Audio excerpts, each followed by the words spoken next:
Good day, everybody. Welcome back to another What's This Then? My first impressions video series, and today I'll be answering that question about logic bombs.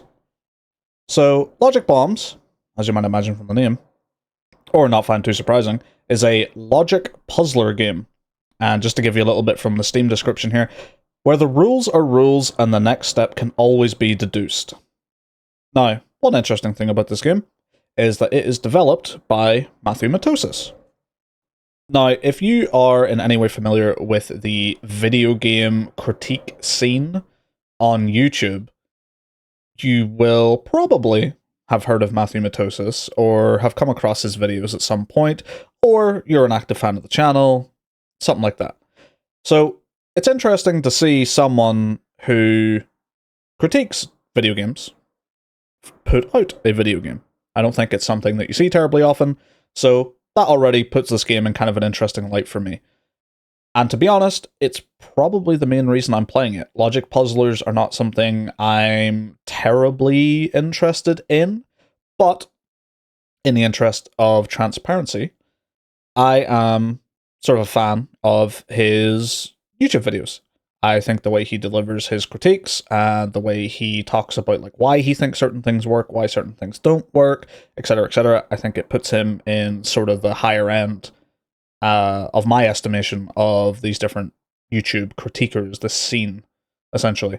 So just want to put that forward as well, because obviously when you're a fan of someone's work, it can be easy to let that kind of blind you slightly to maybe some flaws of something else they go and do, you know, because you know they do good stuff, or at least you think they do good stuff, and then maybe something in their new thing isn't so good, but you can't see it because you come into it with the impression that this will be the good stuff that you know and love, sort of thing.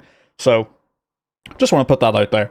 I don't believe I've let that happen here, but it's always just nice, I think, to put out that sort of thing just so people understand where you're coming from when it comes to your discussion, your critique, your review, your impressions, anything like that.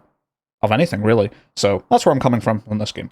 And there are certainly a few flaws with this game that we'll get into in a moment. Now, this is his first game, and maybe only game, I don't know. Came out on the PC, or released on the PC. Interestingly, also comes with an included Game Boy ROM file in the install folder. So you can actually put this game onto those like handheld emulators that you see about the place that are kind of like, you know, aping the look of original Game Boys and stuff. So that's pretty cool. Just something added in there. Now, it came out on the 21st, so about 2 days ago, at the time of this video. Price-wise, goes for about £4.29 or $4.99. So if you're one of those people that really weighs the money spent versus time spent ratio, I think you're going to have nothing to worry about here. I've spent about 3 to 4 hours with the game already, and that's just on these puzzles here, because the game is relatively simple in its rules and mechanics, but uses those in very complex ways, which you'd probably expect from a logic puzzler.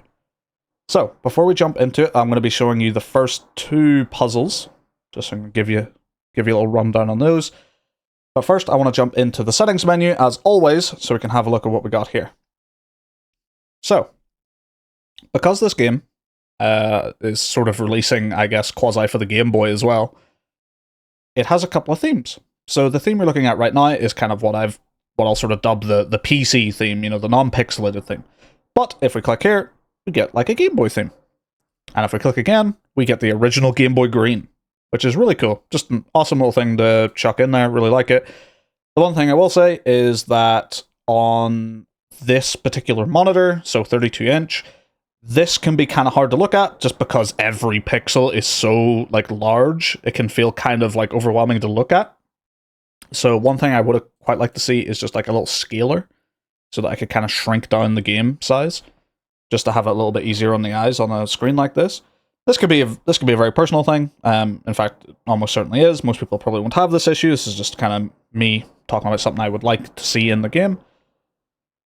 Now, you can kind of get around this by like putting it in windowed and lowering the resolution and stuff, but I kind of like having the game, you know, take up the whole monitor, and it would just kind of like be a one-size-fits-all solution if that were added, but it's not the end of the world that it's not there, just something that would be nice. You got your sound, you got your rumble, just like different audio effects. There's not too many of them in the game. It's kind of simple in that regard. Rumble, just like there's bombs as part of the puzzles. Whenever they go off, bit of a rumble. You can turn that off if you wish. Full screen, this is another one of my minor little gripes. I would love to see a windowed full screen in here. So when you're playing in full screen, if you have to Alt-Tab, or if you have to click on another monitor, or you have to do anything behind the game or anything like that, the game does hitch up your PC for a couple of seconds when you Alt-Tab. It's just a little bit annoying. Sorry about it. It's just a little bit annoying. I wish windowed full screen was there, then I wouldn't have to deal with it. Now you can put it in windowed, and then you won't have to like really worry about that. But then at the same time, the game is then not taking up the entirety of your screen. And me personally, I like it when the game takes up the whole screen. You know, even if it is just like a little puzzler game like this, it would just be nice to see a full screen windowed, so I can just quickly click on and off. But maybe I'll just play it in windowed mode and get used to it. You know. But at the same time, that would just be a like one-size-fits-all solution. You know, everyone's kind of happy in that regard. But not the end of the world, but would be nice. Resolution-wise, you got 720p, 1080p, and 4K. Now, I'm not sure how true this is, but I think the last one here, the last resolution, might just be whatever your monitor resolution is, and then you've just got 1080p and 720p. It would be nice to see some other resolutions, but at the same time, with a game like this, it just doesn't really matter too much. So these are fine. You've got the ability to erase your save data permanently, which is really nice in a puzzle game like this, because I imagine once you're getting to the last puzzles, you've probably forgotten how to do earlier puzzles, so you can just erase it and kind of keep going like that if you want to. So it's just nice to have that, so you don't have to go through each puzzle individually and like wipe its state and then do it again that way. Just nice to have a button for it.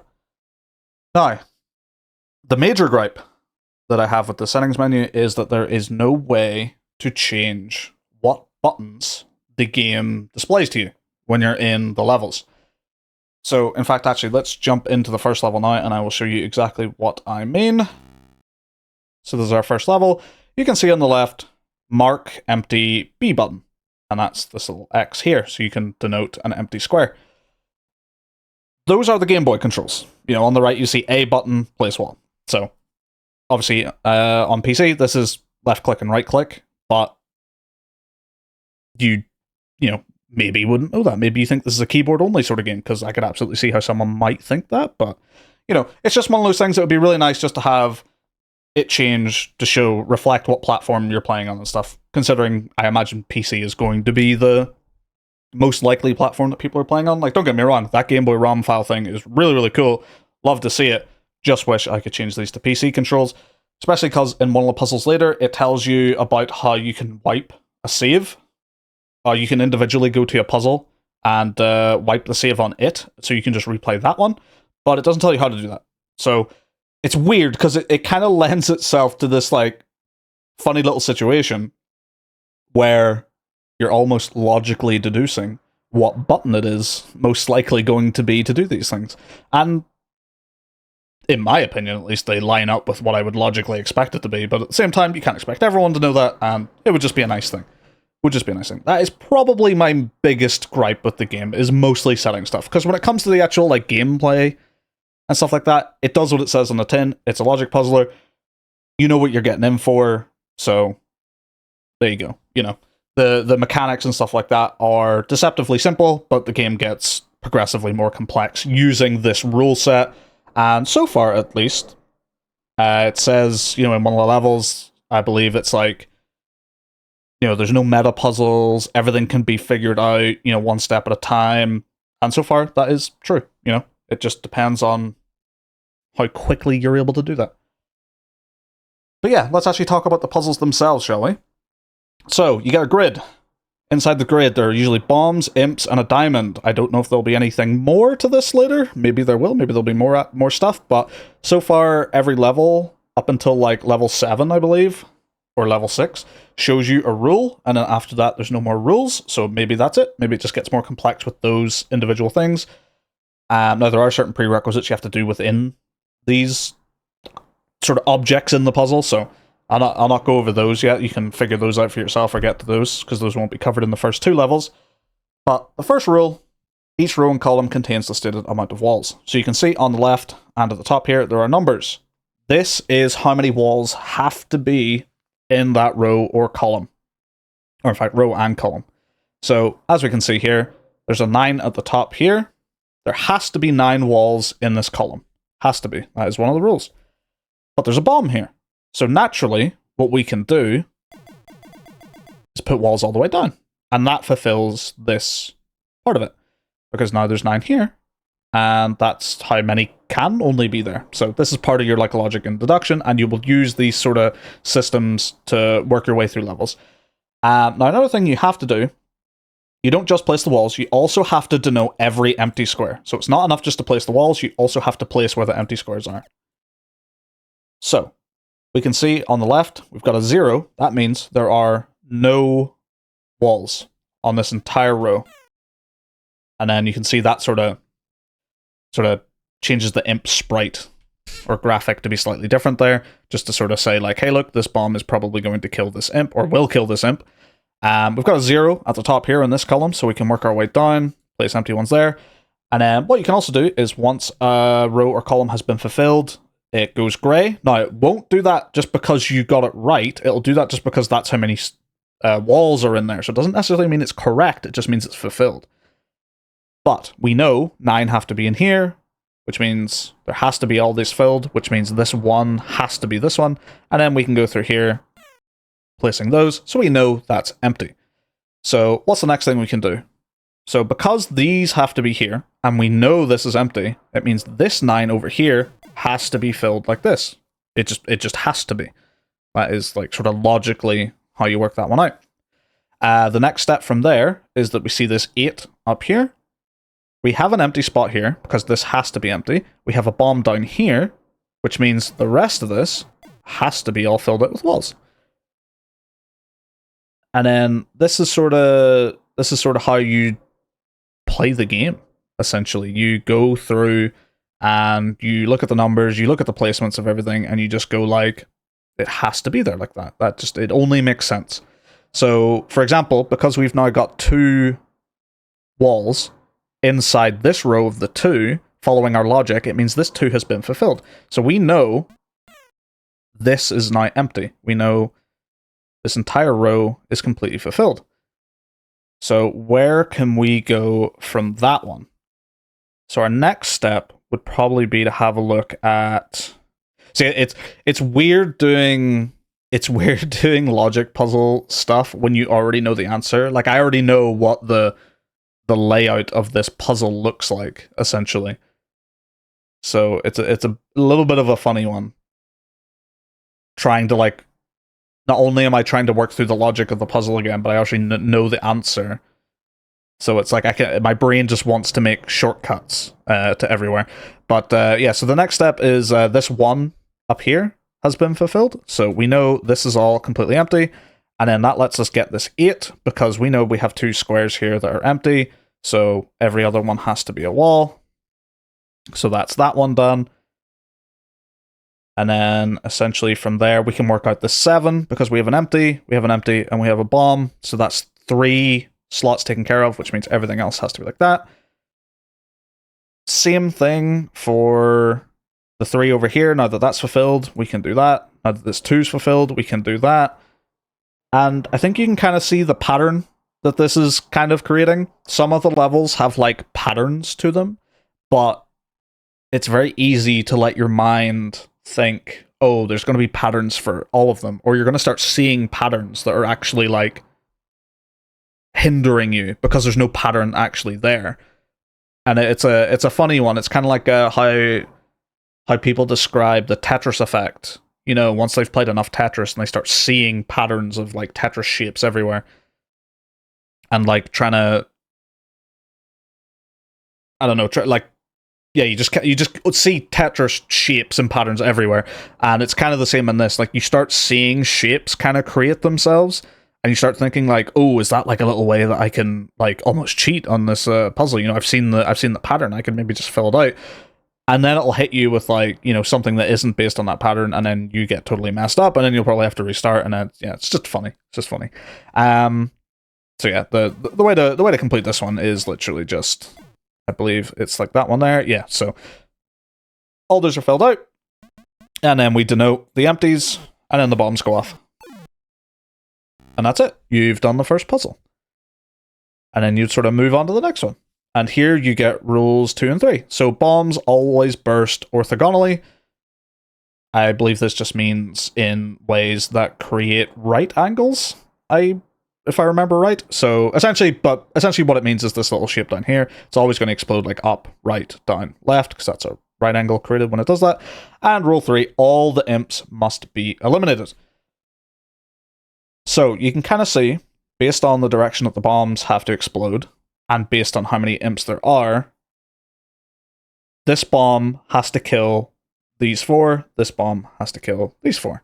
So what do we do? What do we do next? We look at our numbers. We see a 10 here. That means there has to be a wall the whole way down. Can't not be. And then next thing we can do is we look at the fact that that cleared out a bunch of 1s, so we can do this. So we know these have to be empty, 100%. And so we can go through and just start placing those. And then we also know that the bombs can't be hindered by walls. So we know there can't be any walls in the way of these bombs. So these are also empty. So then what that lets us do is start like working out the rest of the numbers. So we have an 8 here, but we have 2 empty spaces that we know have to be empty. So we place them. And that's our 8 fulfilled. And then you're probably starting to see like the logic behind all this stuff. So what have we got here? 1, 2, 3, 4, 5. So 5. So we got a wall there, and we got 6 spaces, so we can just do that. That fulfills that one. And that's also cleared up a bunch up here, so we can start emptying all of these. Actually, you know, I've just remembered a slight thing that I wish that we could do with the game could do with. It's a button that lets me undo all of a particular thing that I've placed. So either all the empty spaces or all the walls. I would really like it if there was a button that just let me do that. So far, right now, I only know of a way that clears the whole puzzle. And sometimes I have to do that. Sometimes you just get so far into a puzzle and you've got the wrong first step. So it kind of throws your entire puzzle out of whack. And you don't realize until you get to the end and you can't complete like the last little bit or something. So it would just be nice to have like a little button that's like, all these get cleared. Because right now, if I wanted to get rid of all these, I have to go through and like manually get rid of them all. Which is a little bit annoying. Not the worst thing in the world, but a little annoying. Oh yes, one of the other mechanics is you can use a button up here. And what this does, it's funny, because I clicked this button before the rule, I got to the level that told me the rule of what it does. And it just sort of made like a little heart shape, or at least that's what I thought it was. So I thought it was just like a funny little heart button. But what it actually denotes is how many misplaced walls you have. Now, it won't tell you 0. It'll just tell you less than 3, less than 3, less than 6, or more than 6, I believe it was. I'd have to look at the level again, but something like that. And you can essentially use that to kind of know if what you're doing is correct. You know, it can kind of stop you if you want to use it. And I believe there's even a level that tells you, like, hey, if you use this right, you can kind of use it to cheat a little bit. So, a little bit of fun going on there. And there's also this button in the bottom left. That changes the theme at any time, because all the themes are just loaded at all time. So that's nice. And in the bottom right, this just changes which button places what. So right now it's left-click wall, right-click empty space. You can change that around if you wish. I don't really see much reason to do that, but, you know, it's nice that you can get it if you wish. So let's finish off this puzzle. So we got a 3 going down in the column here. We know these have to be empty, which means the blocks have to be placed here. That fulfills a 2 there. 4, yep, so we already have a wall here, which means we fulfill that, which means these are fulfilled. That gets placed there, that gets placed there. And you start getting into like the rhythm of it. And you just start placing stuff, and before you even know it, you've just completed the puzzle. But yeah, that is essentially it. That is what logic bombs is. That's all there really is to say. The game gets harder quite fast. I believe that was something he mentioned, because I watched the announcement video of this game that he put up on his YouTube channel. He said that one thing he quite enjoys is when games tutorialize you and then ramp up fast. And this certainly does that. You know, the puzzles start getting harder like a lot faster. Like, my progress time from like these first 6 puzzles, 6 or 7, quite fast, and then started to slow down, like, you know, heavily as you start getting over. So I can imagine it would take quite a while, unless your brain is just pre-wired to this sort of puzzle, like right out the gate somehow. yeah, I could see this taking you a long time to get through. But yeah, I enjoyed the game. It's pretty fun for £4.29 or $4.99. I mean, you could do a lot worse in this game. Pretty good spend, in my opinion. And yeah, thanks for watching. I shall see you guys on the next video. Goodbye.